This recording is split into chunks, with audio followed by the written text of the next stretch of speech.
আসসালামু আলাইকুম, স্বাগত জানাচ্ছি চ্যানেল আই সংবাদে। এখনকার সংবাদ আয়োজন নিয়ে সাথে আছি মেহরুন্নেসা তাহমিনা।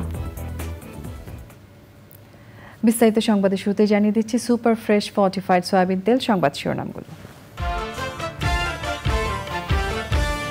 পাচার করা টাকা ফিরিয়ে আনতে যুক্তরাজ্যের সহযোগিতা চাইলেন প্রধান উপদেষ্টা। ব্রিটিশ বিনিয়োগকারীদের বাংলাদেশে বিনিয়োগের আহ্বান।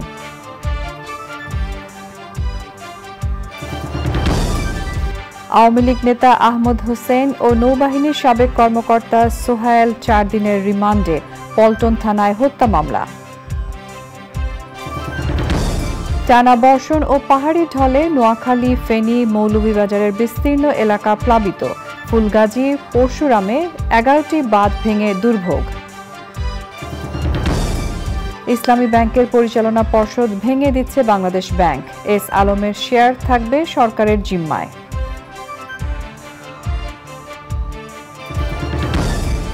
বাংলাদেশের অভ্যন্তরীণ বিষয়ে হস্তক্ষেপ করবে না চীন। বিএনপি নেতাদের সঙ্গে বৈঠকে অন্তর্বর্তী সরকারের প্রতি সমর্থন।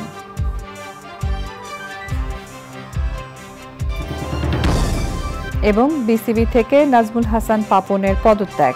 বোর্ড পুনর্গঠন ও দুর্নীতি ন্যূনতম পর্যায়ে আনতে চান নতুন সভাপতি ফারুক আহমেদ।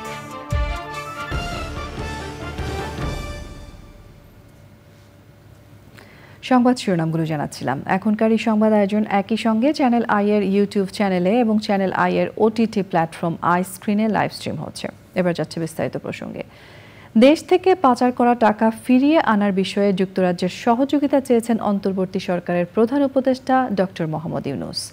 বুধবার বিকেলে প্রধান উপদেষ্টার বাসভবন ও কার্যালয় যমুনায় বাংলাদেশে যুক্তরাজ্যের হাইকমিশনার সারা কুক সাক্ষাৎ করতে গেলে এই সহযোগিতা চান তিনি।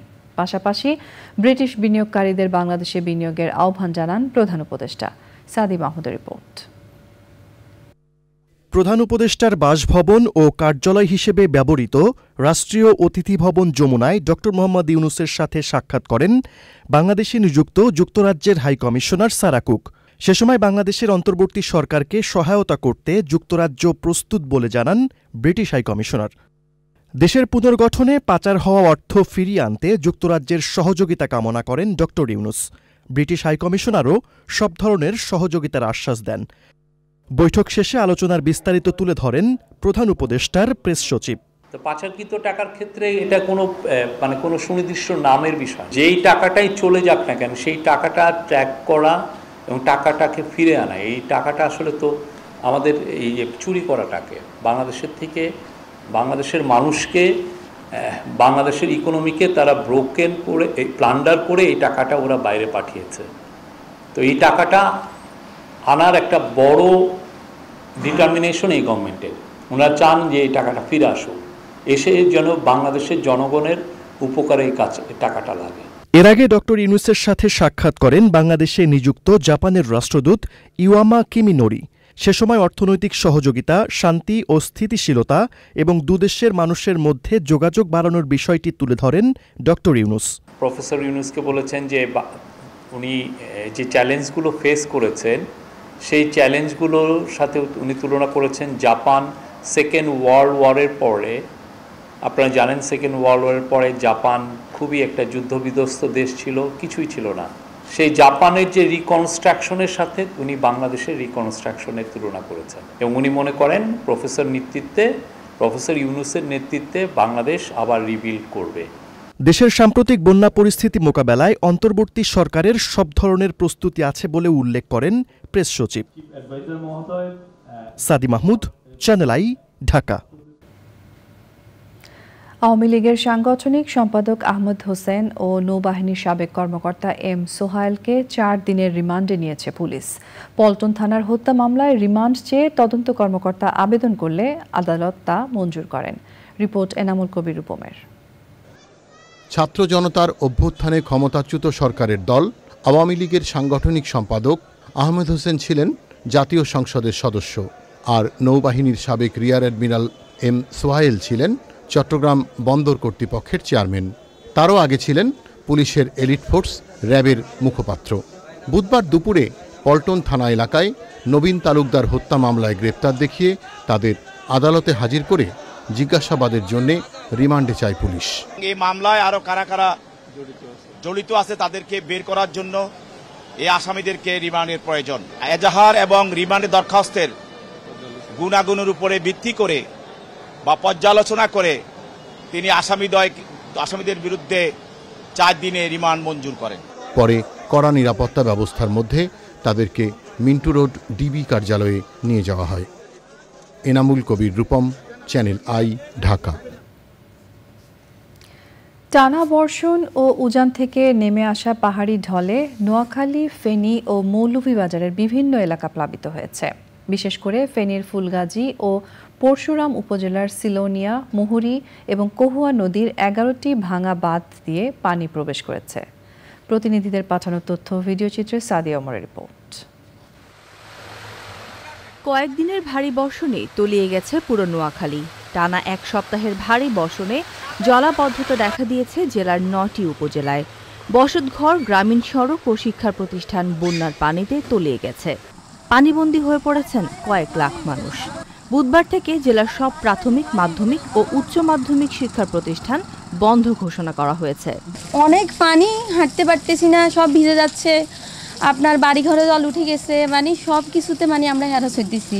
বাড়িঘরে সব জায়গায় পানি, এবং হচ্ছে যে বর্তমানে এই রাস্তাঘাটে পানি উঠে গেছে। জেলা প্রশাসক কার্যালয়ের সামনে এবং কোর্টে মাছ পানি একেবারে কিছুই নেই, সব আমাদের বাড়ি থেকে বাইরে এতটুকু পানি।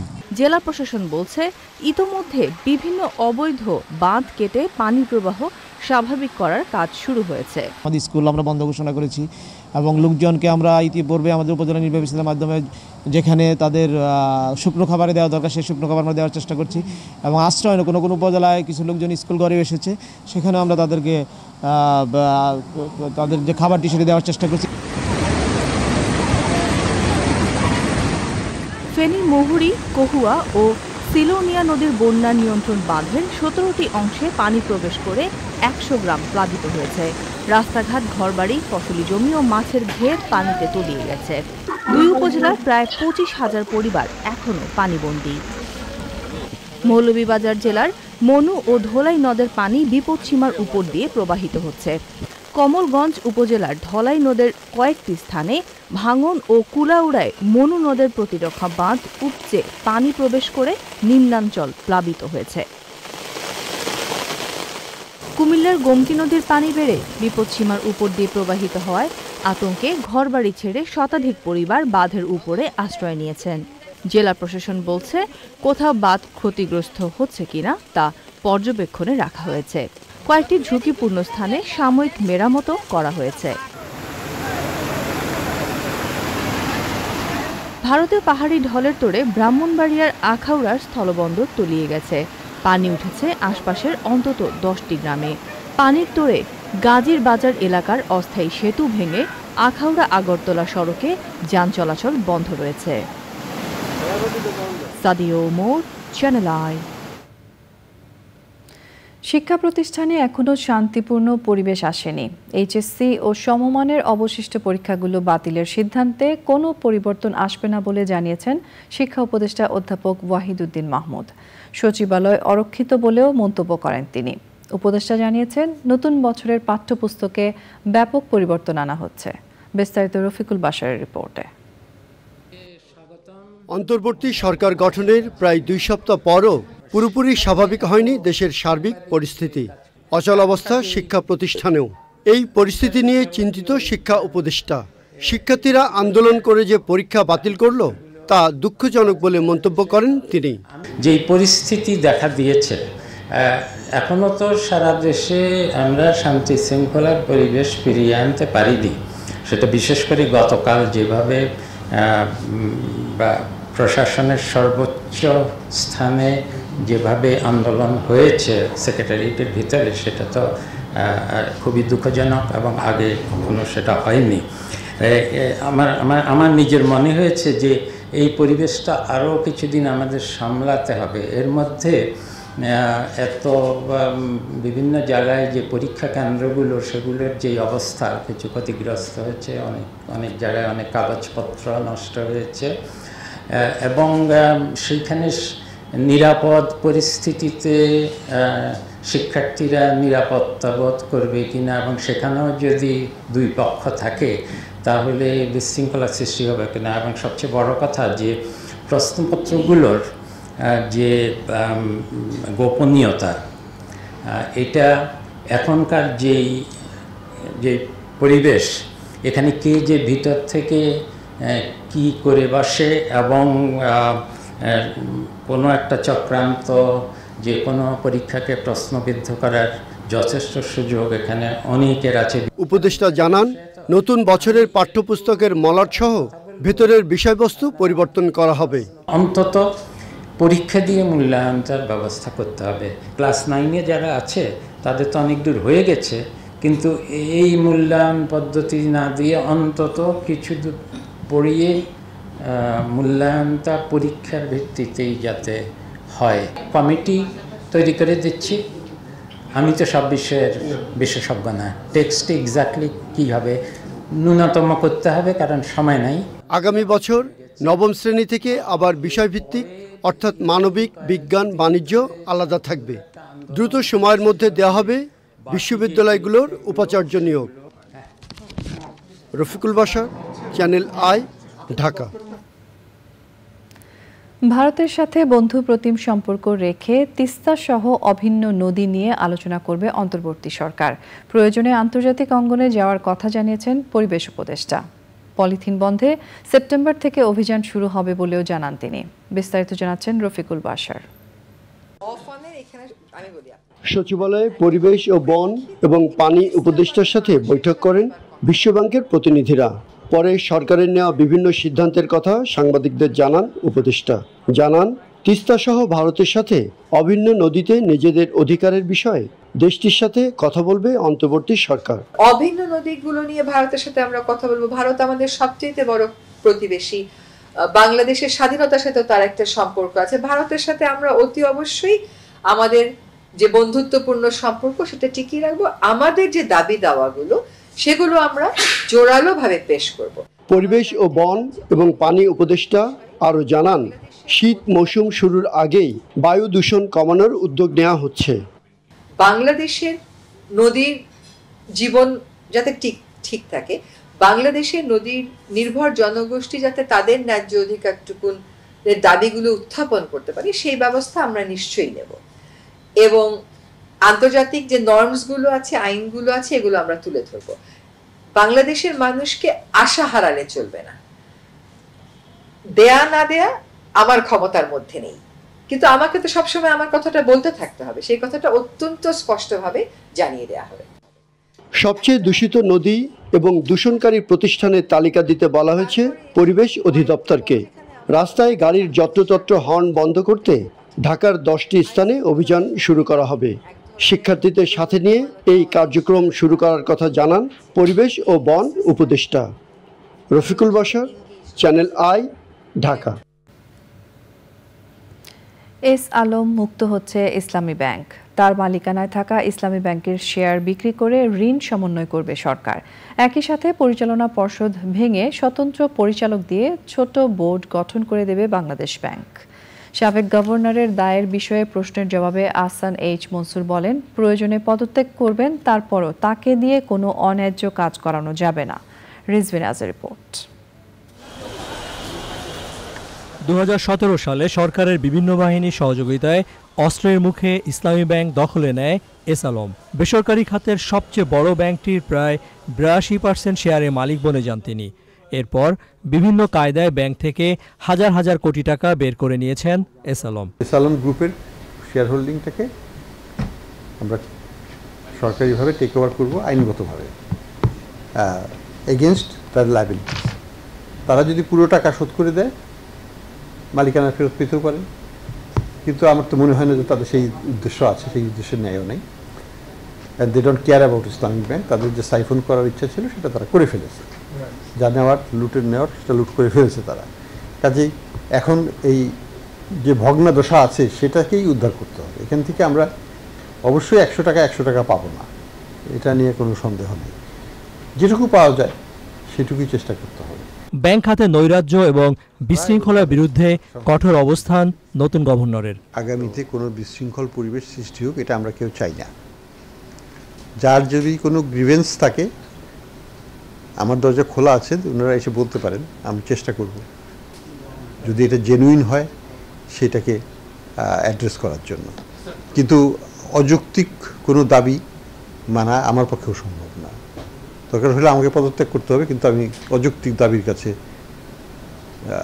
চাপে সাইন করে আমি বের হয়ে যাব, সেটা হবে না। এই সাইনের সাথে আমার পদত্যাগপত্র একসাথে যাবে। তাইলে বাংলাদেশ ব্যাংকের পক্ষ থেকে আমরা একটা বোর্ড, ছোট আকারের একটা বোর্ড আমরা ওখানে বসিয়ে দেব, যেটা ইমিডিয়েটলি এটাকে রক্ষণাবেক্ষণ করবেন এবং চেষ্টা করবেন এটাকে দাঁড় করিয়ে রাখতে, যাতে এটা ধসে না যায়। এবং পরবর্তীতে যারা শেয়ার নিয়ে আসতে পারবেন, কিনতে পারবেন, তাদের কাছে আমরা এটা হস্তান্তর করব। 5ই আগস্ট শেখ হাসিনা প্রধানমন্ত্রীর পদ থেকে পদত্যাগ করে দেশ ছাড়ার পর আর্থিক খাতের সর্বনাশের অন্যতম কারিগর এস আলমকে আইনের আওতায় আনার পথ সুগম হয়েছে। রিজভিন আওয়াজ, চ্যানেল আই, ঢাকা। প্রায় 1.5 মাস চিকিৎসা শেষে গুলশানের নিজ বাসা ফিরোজায় ফিরেছেন বিএনপি চেয়ারপারসন সাবেক প্রধানমন্ত্রী বেগম খালেদা জিয়া। সন্ধ্যা 7টায় এভারকেয়ার হাসপাতাল থেকে রওনা হয়ে রাত 8:30টায় গুলশানের বাসায় পৌঁছান তিনি। এই সময় বিএনপির নেতাকর্মীরা তাকে স্বাগত জানান। বিএনপি চেয়ারপারসন বিভিন্ন রোগে ভুগছেন। তার ব্যক্তিগত চিকিৎসক ডাক্তার AZM জাহিদ হোসেন সাংবাদিকদের বলেন, খালেদা জিয়া উন্নত চিকিৎসার জন্য শিগগিরই যুক্তরাষ্ট্র বা যুক্তরাজ্যে যাবেন।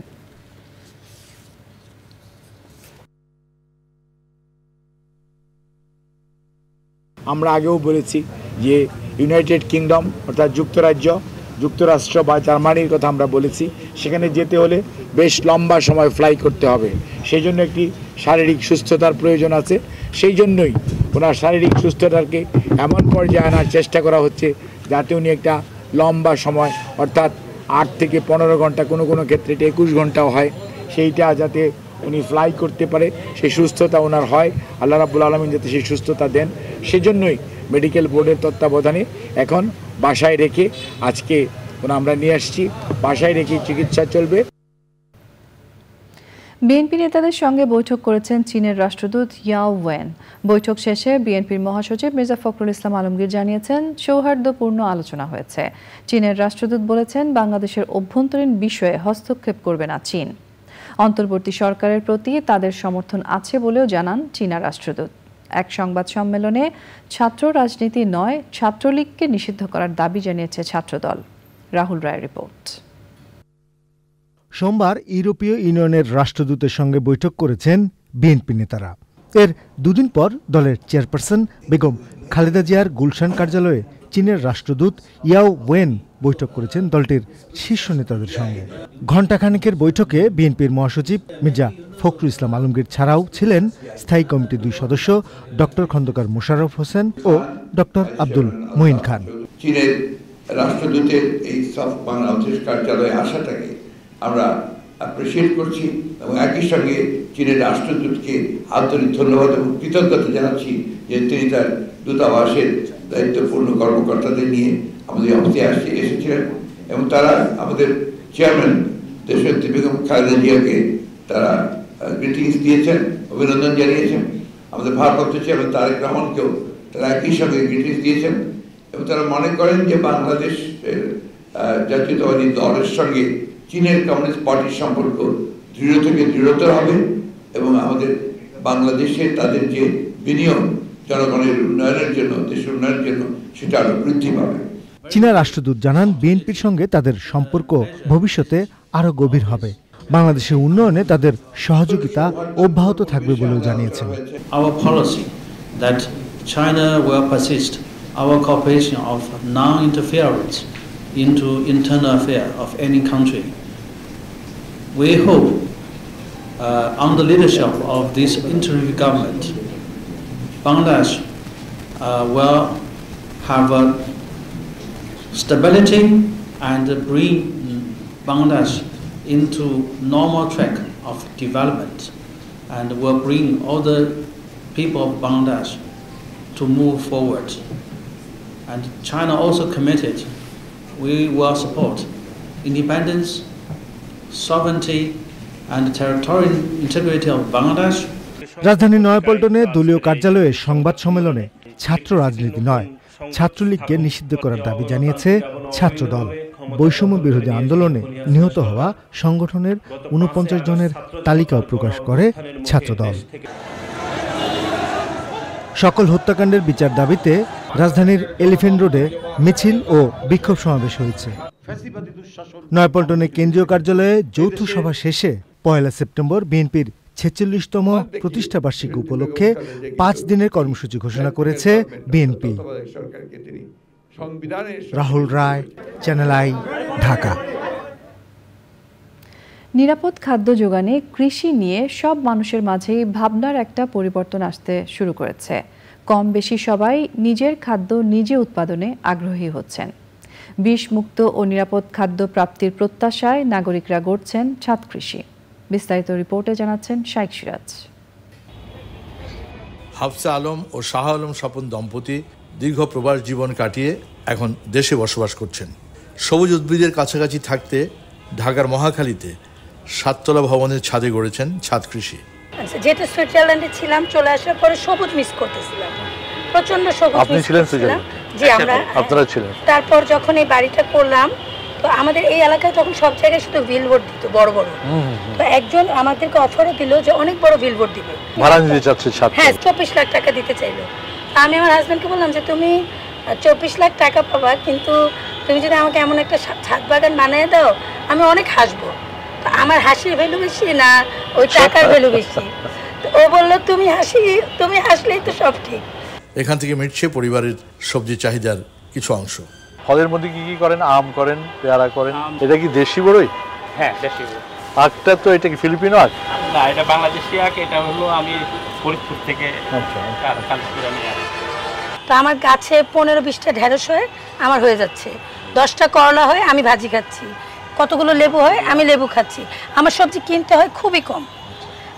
এবং মোটামুটি আপনি তো এটা নিজের উৎপাদন করা এবং ফ্রেশ, একদম ফ্রেশ। ব্যস্ত নগরের মাঝে এই অংশটুকু যেন সবুজ প্রশান্তিময় অঞ্চল, যা এই পরিবারের নতুন প্রজন্মকে যোগাচ্ছে অনুপ্রেরণা।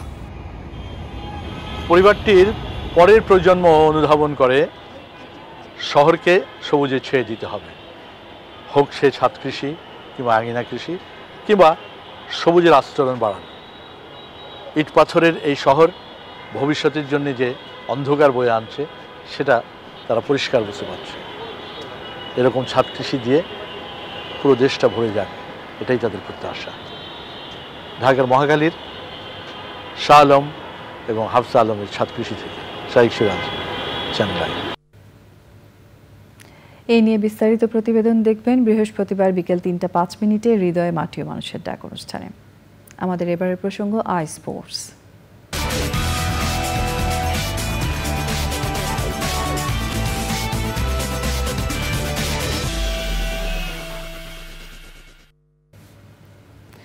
জাতীয় দলের অধিনায়ক হিসেবে দায়িত্ব পালন, হাসপাতালে চিকিৎসাধীন আহত বিজিবি সদস্য ও শিক্ষার্থীদের খোঁজ খবর নিয়ে সাংবাদিকদের সাথে কথা বলেন স্বরাষ্ট্র উপদেষ্টা।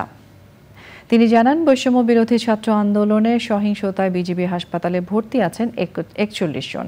এর মধ্যে 19 জন বিজিবি সদস্য, বাকি 22 জন শিক্ষার্থী ও সাধারণ মানুষ। সংবাদের এ পর্যায়ে আমরা নিয়ে নিচ্ছি একটা বিরতি, এবং বিরতির পর আরও যা থাকছে। গাজার খান ইউনিসে 6 ইসরায়েলি জিম্মির মরদেহ উদ্ধার, ইসরায়েলের হামলায় আরও 52 ফিলিস্তিনি নিহত। স্বাগত জানাচ্ছি আরও একবার চ্যানেল আই সংবাদে। আন্দোলনের মুখে কুমিল্লায় ছাত্র আন্দোলনে নিহত রুবেল হত্যা মামলা নিয়েছে দেবিদ্বার থানা পুলিশ। ২০ আগস্ট নিহত রুবেলের মা থানায় মামলা করতে গেলে পুলিশ মামলা নিতে অস্বীকৃতি জানায়। পরে বৈষম্য বিরোধী ছাত্র আন্দোলন ও বিএনপির নেতাকর্মীরা থানার সামনে বিক্ষোভ করলে মামলা নেয় পুলিশ। এ বিষয়ে রুবেলের মা জানান, হত্যাকারীদের আড়াল করতে কুচক্রী মহল চেষ্টা চালিয়েছে। পুলিশ বলছে, সাবেক সরকার, দলীয় সংসদ সদস্য ও নেতাদের চাপে মামলাটি নেওয়া হয়নি। সংযুক্ত আরব আমিরাতে miss and Mrs universe middle east প্রতিযোগিতায় শিরোপা জিতেছেন বাংলাদেশের Glamour girl Nasrin Sultana queen. আমিরাতের রাস আল খাইমায় সমুদ্র সৈকতে জমকালো আয়োজনে বিশ্বের ৬১টি দেশের ১০০ সুন্দরীকে পেছনে ফেলে শিরোপা জেতেন কুইন। প্রতিযোগিতায় ফার্স্ট রানার আপ হয়েছেন কানাডিয়ান সুন্দরী পাওয়ান দিববাতারা এবং সেকেন্ড রানার আপ পাকিস্তানি সুন্দরী রোথ দাউদ। মেহেদি হাসানের তথ্য ভিডিও চিত্রে যাযাবর Mintu report. Miss and Mrs universe middle east প্রতিযোগিতায় সুন্দরীদের আসর বসে সংযুক্ত আরব আমিরাতের সমুদ্র সৈকতে। ৬১ দেশের সুন্দরীকে পেছনে ফেলে সেরার মুকুট জিতে নেন বাংলাদেশের Glamour girl Nasrin Sultana queen. চূড়ান্ত বিজয়ের জন্য কুইন পেয়েছেন ৫৯,০০০ পাবলিক ভোট। প্রতিযোগিতায় দ্বিতীয় এবং তৃতীয় রানার আপের ভোটের ব্যবধান ছিল প্রায় ৩০,০০০। We are here not just in front of competition, we are here in front of message, how to helping the society to have a new people can be creative and effective and they can help people to have responsibility, the meaning of responsibility. প্রতিযোগিতার ১০০ সুন্দরী গত ৬ মাস grooming এর মাধ্যমে নিজেদের তৈরি করেন। রাস আল খাইমায় সমুদ্র সৈকতে জমকালো আয়োজনে নিজেদের সেরাটা তুলে ধরেন প্রতিযোগীরা। নির্বাচকরা ভোটিং ও সার্বিক ট্যালেন্ট বিবেচনা করে সেরাদের নির্বাচন করেন। We found best opportunities is combine young generation with the mature ladies, and this is how we get idea to create that Mrs. Middle East. সেরা সুন্দরীর মুকুট জয়ের পর পিরোজপুরে মেয়ে নাসরিন সুলতানা কুইন জানান, মিডল ইস্টের মাটিতে বাংলাদেশকে প্রেজেন্ট করতে পারা গর্বের বিষয়। আগামীতে বঞ্চিত শিশু ও বন্যপ্রাণীর সেবায় নিজেকে সম্পৃক্ত রাখতে চান কুইন। আমি মেয়েদেরকে নিয়ে কাজ করতে চাই, আমার দেশের, বিশেষ করে আমাদের দেশের মেয়েদেরকে নিয়ে যারা পড়াশোনার সুযোগ পাচ্ছে না, যারা এই ধরনের প্রোগ্রামে পার্টিসিপেট করার সুযোগ পাচ্ছে না, তাদেরকে আমি ইন্সপায়ার করতে চাই। তাদেরকে এ ধরনের প্রোগ্রামে যেন ইন্টারেস্ট হয় সে ব্যাপারে আমি অ্যাকচুয়ালি তাদের কাছে পৌঁছাতে চাই। আমি আমার এই প্ল্যাটফর্মটা ইউজ করে I want to inspire them to follow there dreams. প্রথমবারের মতো অনুষ্ঠিত miss and Mrs middle east প্রতিযোগিতার আয়োজক ছিল রাশিয়ান কোম্পানি ডিএলকে গ্রুপ। যাযাবর মিন্টু, চ্যানেল আই। এবারে রয়েছে নিটুল টাটা আন্তর্জাতিক সংবাদ।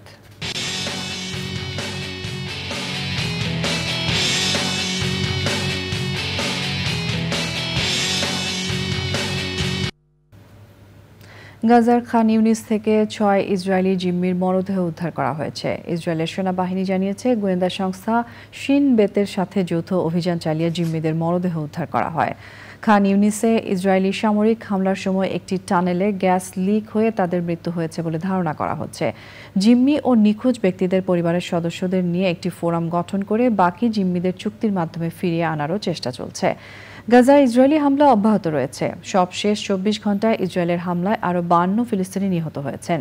এ নিয়ে ১০ মাস ধরে চলা যুদ্ধে গাজায় ৪০,১৭৩ ফিলিস্তিনি নিহত হন।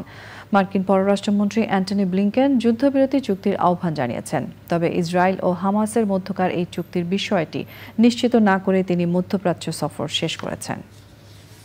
এবারে রয়েছে আইস্ক্রিন সাংস্কৃতিক সংবাদ।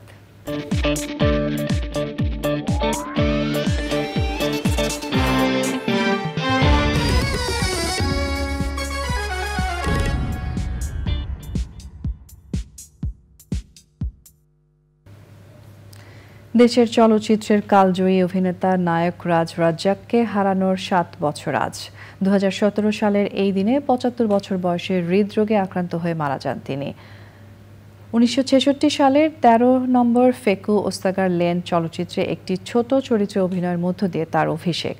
একই বছর জহির রায়হানের বেহুলা চলচ্চিত্রের কেন্দ্রীয় চরিত্রে অভিনয়ের মধ্য দিয়ে নিজের অবস্থান পাকাপোক্ত করেন রাজ্জাক। প্রায় 50 বছরের অভিনয় জীবনে বেহুলা, আগুন নিয়ে খেলা, এতটুকু আশা, নীল আকাশের নিচে, জীবন থেকে নেয়া, অবুঝ মন, রংবাজ, ওরা 11 জন, আলোর মিছিল, অশিক্ষিত, ছুটির ঘণ্টা, বড় ভালো লোক ছিল ও আমার দেশের মাটি সহ প্রায় 500টি বাংলা ও উর্দু ভাষার চলচ্চিত্রে অভিনয় করেছেন নায়করাজ রাজ্জাক। সংস্কৃতিতে বিশেষ ভূমিকা রাখায় সরকার 2015 সালে স্বাধীনতা পুরস্কারে ভূষিত করে তাকে।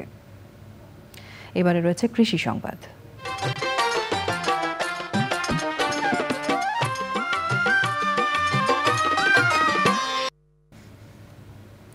দিনাজপুরে বিলম্বিত জাতের গৌরমতী আম চাষ করে ব্যাপক সফলতা পেয়েছেন প্রবাসী জাহিদুর রহমান। সাফল্য দেখে এই আমের বাগান গড়ে তুলতে আগ্রহী হয়ে উঠেছেন এলাকার অনেক চাষি।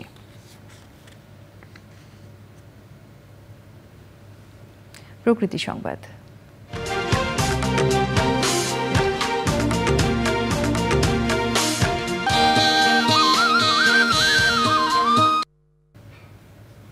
কক্সবাজারে সাংবাদিকদের জলবায়ু বিষয়ক প্রশিক্ষণ দেওয়া হয়েছে। বেসরকারি উন্নয়ন সংস্থা হাইজিন, স্যানিটেশন ও ওয়াটার সাপ্লাই হাইসাওয়ার আয়োজনে 2 দিনব্যাপী প্রশিক্ষণে স্থানীয় সাংবাদিকরা অংশ নেন। প্রশিক্ষণে বক্তব্য রাখেন সংস্থার ওয়াশ প্রোগ্রামের কক্সবাজারের প্রকল্প কর্মকর্তা এনামুল হক মণ্ডল, উন্নয়ন বিশেষজ্ঞ মাহবুব রশিদ, মিডিয়া ও কমিউনিকেশনস অফিসার মোস্তফা মোহাম্মদ তাহান। প্রশিক্ষণে রিসোর্স পার্সন ছিলেন প্রথম আলোর সহকারী সম্পাদক তারেক আল হাসান, প্রথম আলোর কক্সবাজার অফিসের প্রধান আব্দুল কুদ্দুস রানা। জলবায়ুর বিরূপ প্রভাব সম্পর্কিত বিভিন্ন মৌলিক বিষয় সংবাদ উপস্থাপনার কলা কৌশল সম্পর্কে আলোচনা করেন প্রশিক্ষকরা। স্বাগত জানাচ্ছি আরও একবার চ্যানেল আই সংবাদে।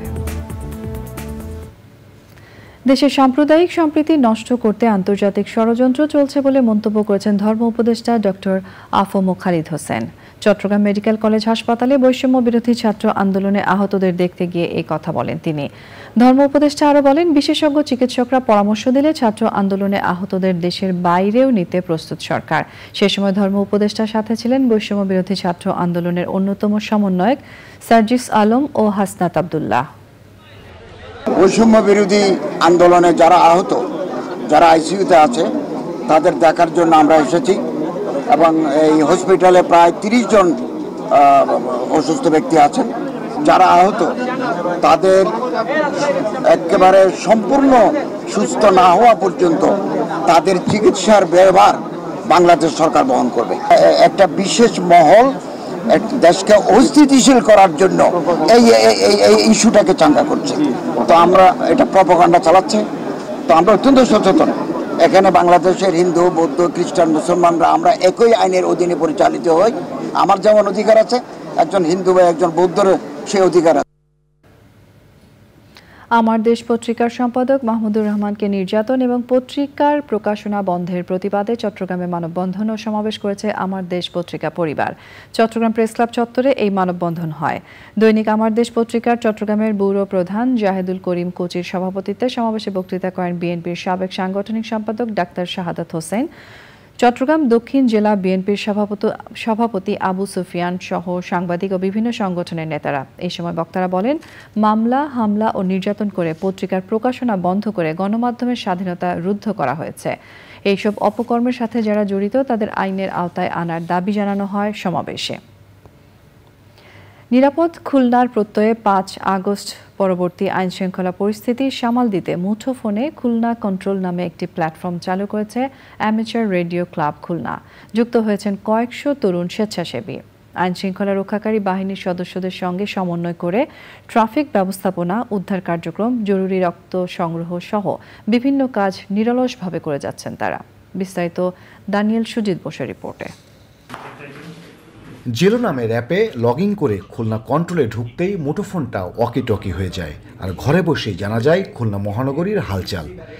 বিগত সরকারের পতনের পর দেশে যখন আইন শৃঙ্খলা বাহিনীর অনুপস্থিতিতে বিশৃঙ্খলা তৈরি হয়েছিল, অ্যামেচার রেডিও ক্লাব খুলনা নামক প্রতিষ্ঠানটির সদস্যরা দায়িত্ববোধ থেকেই একত্রিত হয়েছিলেন। আমরা যেহেতু আগেও ট্রাফিক নিয়ন্ত্রণ করেছি পুলিশের সাথে, সেক্ষেত্রে আমরা কিছুটা হলেও একটু স্কিল সম্পন্ন, তাই আমরা আমাদের যে সাধারণ শিক্ষার্থী ভাই বোনরা ছিল তাদের পাশে এসে দাঁড়াই। যে এই যে কমিউনিকেশনের যে অভাবটা, যার ফলে যে বিশৃঙ্খলাগুলো হচ্ছে, এটাকে কিভাবে সুরাহা করা যায়, পরবর্তীতে আমরা ভেবে দেখলাম যেহেতু রেডিও ব্যবহার করার আইনি জটিলতা আছে, তো আইনি জটিলতা যাওয়া যাবে না। তখন আমরা একটা অ্যাপস ভিত্তিক সমাধানে আসি, যেটা হচ্ছে জেলো। অ্যাপসটা ডাউনলোড করার পর রেজিস্ট্রেশন করার প্রয়োজন হয়। রেজিস্ট্রেশন করার পরে আমরা এখানে একটা খুলনা কন্ট্রোল নামে একটা চ্যানেল ক্রিয়েট করি, যেগুলোর অ্যাডমিন আমরা। অনেক প্রবলেম ফেস করতে হয়েছে, কিন্তু আসলে আমাদের ভিতরে যে ইউনিটটা কাজ করছে, আমরা যে ইউনিট হিসেবে কাজ করতে পারছি, এইটার জন্য আমাদের বিষয়টা সফল হয়েছে। খুলনা নগরকে নিরাপদ রাখতে রাত দিন পাহারা দিয়েছেন বিভিন্ন সংগঠনের স্বেচ্ছাসেবীরা। আমরা 37 সেকেন্ডসে প্রায় 380টি মোটরসাইকেল রেস্কিউ করতে গিয়েছিলাম। এটা আমাদের সবচেয়ে বড় অর্জন।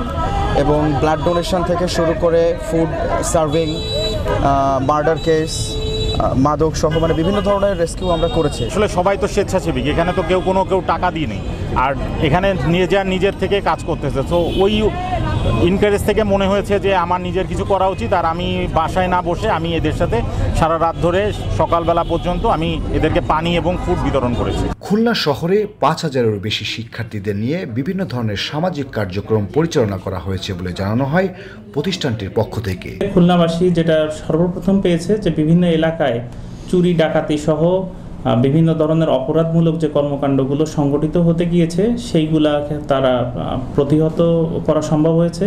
তারা বাধার সম্মুখীন হয়েছে। এলাকাবাসী সহ অন্যান্য ভলান্টিয়ারি টিম, রেস্কিউ টিম সহ তারা সেখানে খবর পাওয়ার সঙ্গে সঙ্গে ইনস্ট্যান্ট, যেহেতু এই কমিউনিকেশনটা হয়, খবর পাওয়ার সাথে সাথে তারা সেইখানে খুব অল্প সময়ে পৌঁছে যায় এবং সেইগুলা তারা প্রতিহত করতে সক্ষম হয়। Daniel Sujit Bose, channel I, Khulna. ফেনীতে বন্যা কবলিত এলাকায় ত্রাণ বিতরণ করেছেন ঢাকা মহানগর দক্ষিণ বিএনপির আহ্বায়ক রফিকুল আলম মজনু। ফেনীর ছাগলনাইয়া উপজেলায় বন্যা কবলিত বিভিন্ন এলাকা পরিদর্শন করে বন্যার্তদের মাঝে শুকনো খাবার বিতরণ করেন তিনি। এই সময় উপস্থিত ছিলেন বিএনপির কেন্দ্রীয় নির্বাহী কমিটির সদস্য আবু তালেব, ফেনী জেলা ছাত্রদলের সভাপতি সালাউদ্দিন মামুন, জেলা যুব দলের যুগ্ম সম্পাদক রাসেল পাটোয়ারি সহ অন্যরা।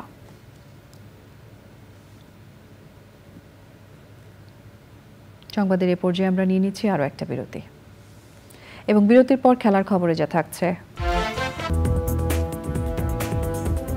স্বাগত জানাচ্ছি আরও একবার চ্যানেল আই সংবাদে।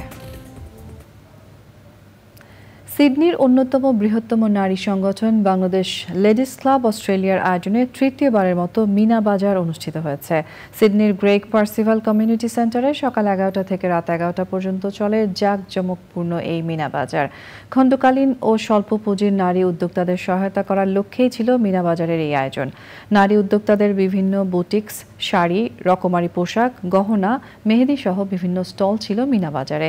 এই উপলক্ষে অনুষ্ঠানে বক্তৃতা করেন বাংলাদেশ লেডিস ক্লাব অস্ট্রেলিয়ার উপদেষ্টা ডক্টর জেসি চৌধুরী। উপস্থিত ছিলেন ক্লাবের general secretary Shirin Akhter, president Rahela Arefin সহ ক্লাব সদস্যরা। এবার রয়েছে খেলার খবর।